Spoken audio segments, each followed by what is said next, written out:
नमस्कार दोस्तों, स्वागत है आपका अपने YouTube चैनल पटेल से यूपी पर।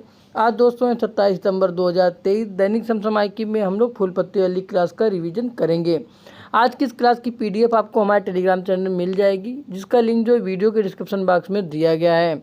आज की इस क्लास में कुमार गौरव सर द्वारा कराए गए 10 महत्वपूर्ण क्वेश्चन का रिवीजन करेंगे तथा साथ ही उन क्वेश्चनों के लल्लन टाइप की भी बात करेंगे। आप लोग क्लास के अंत तक बने रहिएगा। आइए शुरुआत करते हैं आज के पहले क्वेश्चन से। जो पहला क्वेश्चन है कि हाल ही में चर्चा में रहा 5 आइज अलायंस जो है उनमें सदस्य देश कौन कौन से हैं। तो इसमें दोस्तों 5 सदस्य देश हैं। कौन कौन है? पहला है USA, UK, ऑस्ट्रेलिया, न्यूजीलैंड और कनाडा। ये 5 देश जो हैं वो 5 आइज अलायंस में शामिल हैं। आते हैं लल्लन टॉप पे। पहला पॉइंट है I2U2 दोस्तों, इसमें कौन कौन से देश जो हैं वो सदस्य हैं। इसमें दोस्तों भारत, अमेरिका, इजराइल और UAE 4 देश जो है इसको शामिल हैं। अगला है क्वाड में कौन कौन से देश हैं। उसमें दोस्तों भारत, जापान, ऑस्ट्रेलिया और अमेरिका, ये 4 देश जो हैं क्वाड में शामिल हैं। अगला है G7 में दोस्तों Japan, France, America, Germany, Italy, Canada और इंग्लैंड, ये 7 देश जो हैं वो G7 के मेंबर हैं। आते हैं अगले पॉइंट पे। अगला हमारा पॉइंट है ब्रिक्स 2023 का जो होस्ट था वो कौन सा देश था। तो दोस्तों ब्रिक्स 2023 की बैठक होती कहाँ पे? साउथ अफ्रीका में। अगला SCO का जो नवीनतम मेंबर है वो कौन है। तो दोस्तों SCO का नवीनतम मेंबर है वो ईरान, जो कौन से क्रम का है? वो है 9वें क्रम का। अगला NDB का जो नवीनतम मेंबर है वो कौन सा देश है। तो दोस्तों मिस्र जो है वो NDB का नवीनतम मेंबर बना है। अगला है G20 का जो नवीनतम मेंबर है वो कौन सा सदस्य देश बना है। तो दोस्तों इसमें जो है ये एक संघ है। कौन है? ये अफ्रीकन यूनियन। इसमें दोस्तों 55 देश शामिल हैं। ये दोस्तों G21 का नया मेंबर बना है। आते हैं आज के अगले क्वेश्चन पे। जो हमारा अगला क्वेश्चन है कि 19वें एशियाई खेलों में भारत ने किस खेल में 41 वर्षों के बाद स्वर्ण पदक जीता है। तो दोस्तों इसमें जीता है भारत ने घुड़सवारी में। इससे पहले भारत ने घुड़सवारी में कब गोल्ड जीता था? तो जीता था 1982 ईस्वी में। अगर बात की जाए एशियन गेम्स की, तो दोस्तों पहला होता है कहाँ पे? नई दिल्ली में। कब होता है? ये होता है 1951 ईस्वी में। 18वां जो सीजन होता है वो होता है सन 2018 में। कहाँ पे? इंडोनेशिया की राजधानी जकार्ता में। अगला जो 19वां हो रहा है वो हो रहा है 2023 में। कहाँ पे हो रहा है? ये चीन में। किस प्रांत में? होंगजू प्रांत में। अगर बात की जाए ध्वजवाहक की, तो भारत की तरफ से दोस्तों हरमनप्रीत और लवलीना बोरगोहन जो हैं ये दोस्तों ध्वजवाहक हैं। अगर बात की जाए भारत जो है इसका कब कब होस्ट रहा है, तो दोस्तों 1951 में और 1982 में भारत जो है इसका होस्ट कर चुका है। अगर बात की जाए एशियन गेम 2023 में गोल्ड पदक की, तो पहला जो गोल्ड था वो आया है शूटिंग में। किसमें? 10 मीटर एयर राइफल में जो है गोल्ड प्राप्त हुआ। इसमें दोस्तों 3 खिलाड़ी थे, दिव्यांश पवार, रुद्रांश और ऐश्वर्य, इन्होंने गोल्ड जीता है। अगर सेकेंड गोल्ड की बात की जाए तो भारत की जो महिला क्रिकेट टीम है उसने जो है गोल्ड जीता है। किसको हराया था? श्रीलंका को। अगर बात की थर्ड गोल्ड की, तो थर्ड गोल्ड जो है वो 31 साल बाद घुड़सवारी में आता है। इसमें दोस्तों अर्जुन, हृदय, दिव्य कीर्ति और सुदीप्ति, 4 जो खिलाड़ी थे इन्होंने जो है गोल्ड मेडल जीता है। आते हैं अगले पॉइंट पे। अगला हमारा पॉइंट है टोक्यो ओलंपिक में भारत ने कितने पदक जीते थे। तो दोस्तों भारत ने 1, 2 और 4 यानी कि टोटल 7 पदक जीते हैं, जिसमें 1 गोल्ड, 2 सिल्वर और 4 जो है ब्रॉन्ज मेडल हैं। अगला पॉइंट है 37वां राष्ट्रीय खेल का आयोजन कहाँ पे हुआ है। तो इसका आयोजन होता है कहाँ पे? गोवा में। अगला पॉइंट है कॉमनवेल्थ गेम 2022 कहाँ पे आयोजित हुए। तो ये दोस्तों आयोजित हुए हैं बर्मिंघम में। इसमें अगर बात की जाए भारत ने कुल कितने पदक जीते, तो भारत ने कुल पदक जीते 61, जिसमें जो है 22 गोल्ड हैं। अगला पॉइंट है फीफा वर्ल्ड कप। अगर मेल की बात की जाए तो मेल में अर्जेंटीना जीता है और फ्रांस जो है वो विजेता है। ये इस बार कौन सा संस्करण था? इस संस्करण था 22वां। अगर बात की जाए फीमेल की, फीमेल में स्पेन और इंग्लैंड के बीच फाइनल मुकाबला होता है, जिसमें स्पेन विजेता होता है, इंग्लैंड जो होता है वो उप विजेता है। ये कौन से क्रम का था? ये था 9वें नंबर का। अगला पॉइंट है हॉकी वर्ल्ड कप 2023 जो हुआ है वो कहाँ पे हुआ? यह होता है दोस्तों राउरकेला में। कहाँ पड़ता है? उड़ीसा में। अगर बात की जाए विजेता टीम की, तो जर्मनी इसका विजेता है और उपविजेता कौन है? वो बेल्जियम है। आते हैं आज के अगले क्वेश्चन पे। जो हमारा अगला क्वेश्चन है हाल ही में भारत, इंडोनेशिया, ऑस्ट्रेलिया के बीच पहले त्रिपक्षीय समुद्री अभ्यास में किस भारतीय जहाज ने भाग लिया है। तो दोस्तों इसमें भारतीय जहाज है INS सह्याद्री। अगर बात की जाए लल्लन टाइप की, पहला पॉइंट है INS विक्रांत। दोस्तों यह भारत का पहला स्वदेशी विमानवाहक पोत है, जिसको 2 सितंबर 2022 को कोच्चि से लॉन्च किया गया था। अगर बात करें INS अर्नाला की, INS अर्नाला जो है वो पनडुब्बी रोधी विमान है, पनडुब्बी विरोधी जो जहाज है जिसको दोस्तों चेन्नई से लॉन्च किया गया है। अगला पॉइंट है प्रोजेक्ट 70A के तहत 7वां जो शिप थी वो कौन सी थी दोस्तों? 7वीं है महेंद्रगिरी। अगर बात की जाए 6वीं की तो 6वीं थी INS विंध्यगिरी। आते हैं अगले पॉइंट पे। अगला हमारा पॉइंट है समुद्र शक्ति अभ्यास जो है वो किन देशों के बीच में होता है? तो यह अभ्यास होता है भारत और इंडोनेशिया के बीच में। अगर बात की मालाबार जो है मालाबार फर्स्ट बार होस्ट देश कौन रहा है? तो इसका दोस्तों ऑस्ट्रेलिया जो है पहली बार आयोजन किया है। अगर बात करें इंडोनेशिया की जो नई राजधानी इसका नाम क्या है? तो दोस्तों इंडोनेशिया की नई राजधानी जो है नुसंतारा। यह किस द्वीप पर है? यह द्वीप दोस्तों है बोर्नियो। आते हैं आज के अगले क्वेश्चन पे। अगला हमारा क्वेश्चन है प्रतिवर्ष विश्व पर्यटन दिवस जो है वो कब मनाया जाता है? तो यह मनाया जाता है कब? 27 सितंबर को। इसकी शुरुआत कब से हुई है? 1980 से इसकी शुरुआत होती है।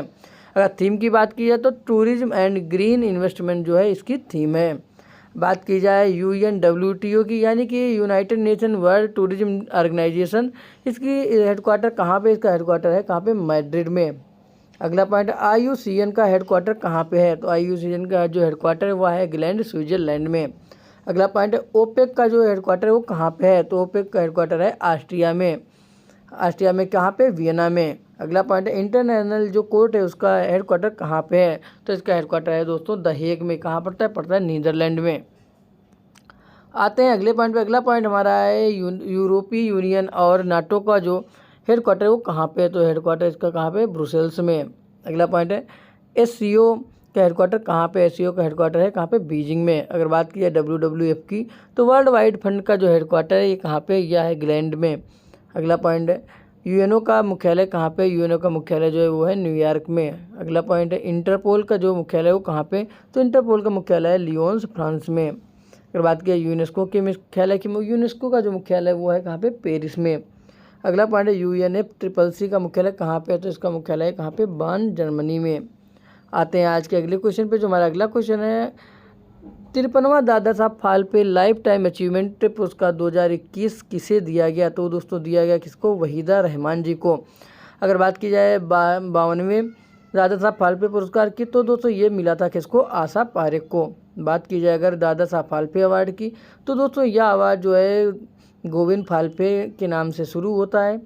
इन्होंने दोस्तों गोविंद फाल्के जी ने जो था 1913 ईस्वी में भारत की पहली फिल्म जो बनाई थी उसका नाम था क्या? हरिश्चंद्र। इन्हीं के नाम से ये अवार्ड शुरुआत होती है। शुरुआत कब होती है? 1969 में। अगर बात की जाए पहला जो दादा साहब फाल्के अवार्ड किसे दिया गया था? वो दिया गया था देविका रानी को। अगर बात की जाए इसमें इनामी राशि कितनी? इनामी राशि जो है वो है 10 लाख रुपए तथा साथ में एक स्वर्ण कमल भी दिया जाता है। आते हैं अगले पॉइंट पे। अगला पॉइंट हमारा है व्यास सम्मान। तो व्यास सम्मान किसे दिया गया? वो दिया गया ज्ञान चतुर्वेदी को। किस उपन्यास के लिए? उपन्यास का नाम है पागल खाना।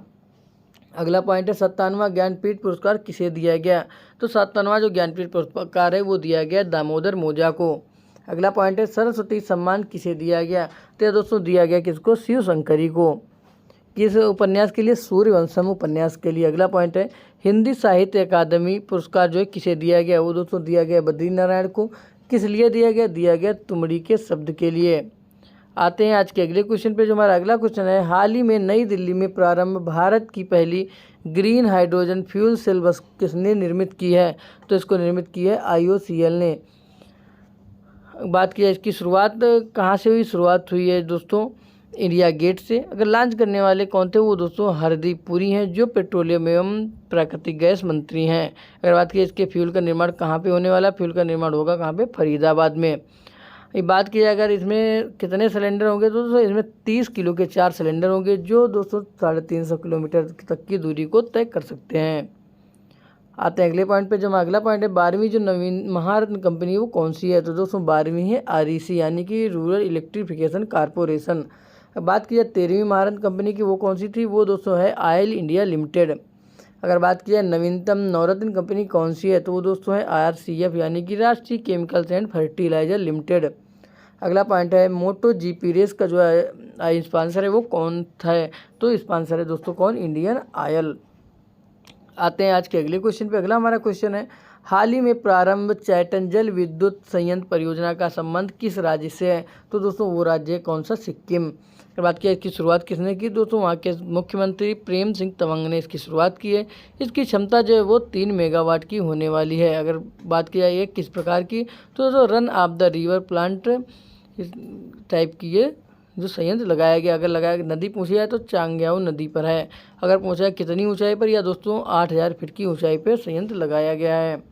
आते हैं सिक्किम राज्य पर। सिक्किम राज्य जो है 1975 ईस्वी में 36वें संविधान संशोधन अधिनियम के द्वारा भारत का एक नया राज्य बनता है, जिसमें विधानसभा की सीटें कितनी है? वो हैं दोस्तों 32। या दोस्तों राज्यों में सबसे कम विधानसभा की सीटें कहाँ पे हैं? सिक्किम राज्य में ही हैं। अगर बात करें जनसंख्या की, तो सिक्किम में सबसे कम जनसंख्या है। अगर सर्वाधिक जनसंख्या की बात की जाए तो सर्वाधिक जनसंख्या वो है कहाँ पे? उत्तर प्रदेश में। अगर बात की जाए यहाँ पे कौन कौन से नेशनल पार्क है, यहाँ पे दोस्तों कंचनजंगा नेशनल पार्क है जो यूनेस्को की मिश्रित विश्व धरोहर में शामिल है। बात की जाए अगर दर्रा की, तो यहाँ पे दोस्तों नाथूला और जलेपला 2 दर्रे हैं। अगला क्वेश्चन है हमारा, मोटो जीपी 2023 के जो विजेता टीम है वो कौन सी है? तो दोस्तों विजेता टीम कौन है? वो है मार्को बेंचेजी, जो कहाँ के रहने वाले हैं? ये दोस्तों रहने वाले हैं इटली के। अगर बात की किस टीम से खेलते हैं, तो दोस्तों इनकी है मोनी VR46 में। अगर बात किया इसका जो मोटो जीपी जो रेस है, इसका पहली बार आयोजन कहाँ पे हुआ है? तो इसका पहली बार आयोजन हुआ है नोएडा में। नोएडा में कहाँ पे? बुद्ध सर्किट में। अगर बात किया टाइटल स्पॉन्सरशिप की, तो दोस्तों इंडियन ऑयल जो है इसका स्पॉन्सर है। आते हैं आज के अगले क्वेश्चन पे। जो हमारा अगला क्वेश्चन है, हाल ही में जापानी कंपनी यूनिक्लो ने भारत में अपना पहला ब्रांड एम्बेसडर किसे बनाया? तो दोस्तों बनाया किसको? कैटरीना कैफ को। अगर बात किया इन्फोसिस के ब्रांड एम्बेसडर की, तो दोस्तों मेल में है राफेल नडाल और फीमेल में जो है वो है कौन? ईगा स्विएटेक। अगर बात किया पेप्सी को ब्रांड एम्बेसडर की, तो वो दोस्तों कौन बने? वो बने हैं रणवीर सिंह। आते हैं अगले पॉइंट पे। अगला पॉइंट है ICC वर्ल्ड कप का जो ब्रांड एम्बेसडर वो कौन है? वो दोस्तों है कौन? शाहरुख खान। अगला पॉइंट है गुच्ची का जो ब्रांड एम्बेसडर वो किसे बनाया गया? वो दोस्तों बनाया गया आलिया भट्ट को। आते हैं आज के अगले क्वेश्चन पे। अगला क्वेश्चन हमारा है, हाल ही में चर्चा में रही चाक परियोजना का जो संबंध है वो किस राज्य से है? तो ये राज्य है कौन सा? दोस्त छत्तीसगढ़। संबंध किससे? या शिक्षा में सुधार के लिए है। अगर बात कीजिए इसमें सहायता कौन करेगा? इसमें दोस्तों भारत सरकार और विश्व बैंक सहायता करने वाली है। विश्व बैंक इसमें कितने रुपए इन्वेस्ट करेगी? दोस्तों 2500 करोड़ रुपए विश्व बैंक इसमें इन्वेस्ट करने वाली है। आते हैं अगले क्वेश्चन पे। अगला हमारा क्वेश्चन है, जाम्बिया में कितने वर्ष पुरानी लकड़ी के अवशेष मिले हैं? तो दोस्तों 4,76,000 वर्ष पुरानी जो है लकड़ी के अवशेष जाम्बिया में पाए गए हैं।